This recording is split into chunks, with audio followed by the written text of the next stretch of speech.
खासदार संजय दिना पाटील यांच्या त्या वक्तव्याचा नांदेडमध्ये पत्रकारांकडून तीव्र निषेध। नमस्कार। मुंबई येथे सुरू असलेल्या पावसाळी अधिवेशनात मुंबईचे खासदार संजय दिना पाटील यांनी पत्रकारांबद्दल केलेल्या वादग्रस्त वक्तव्याचे तीव्र पडसाद आता नांदेडमध्ये उमटू लागले आहेत। लोकशाहीचा चौथा स्तंभ असलेल्या पत्रकारांचा अवमान केल्याप्रकरणी आज नांदेडमधील पत्रकार बांधवांच्या वतीने जिल्हाधिकाऱ्यांना निवेदन देऊन या घटनेचा जाहीर निषेध करण्यात आला।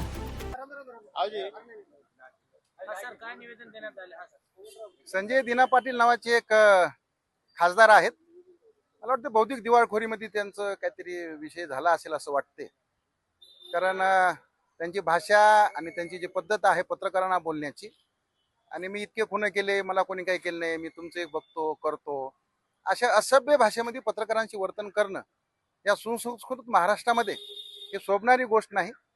आपलं काही बिहार नाही की जिथे दादागिरी करायची, गुंडगिरी करायची, अपहरण करायचं, माणसं उचलून न्यायचे। हा महाराष्ट्र छत्रपती शिवाजी महाराज, शाहू फुले आंबेडकर यांचा महाराष्ट्र आहे। इथे प्रत्येक विचाराला स्थान दिलेलं आहे, विरोधी विचाराला सुद्धा सन्मान दिलेला आहे। पत्रकार तर फक्त चौथा स्तंभ म्हणून काम करतो आणि लोकांसाठी लोकांचे प्रश्न मांडण्याचे काम करतो।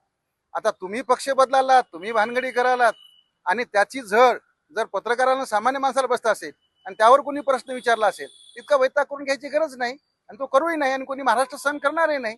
यासाठीचं निवेदन आम्ही माननीय जिल्हाधिकारी साहेबांना दिलं। माननीय राज्याचे कर्तव्यदक्ष मुख्यमंत्री आणि गृहमंत्री असलेले देवेंद्रजी फडणवीस यांनी या संदर्भात कारवाई केली पाहिजे, गुन्हा दाखल केला पाहिजे।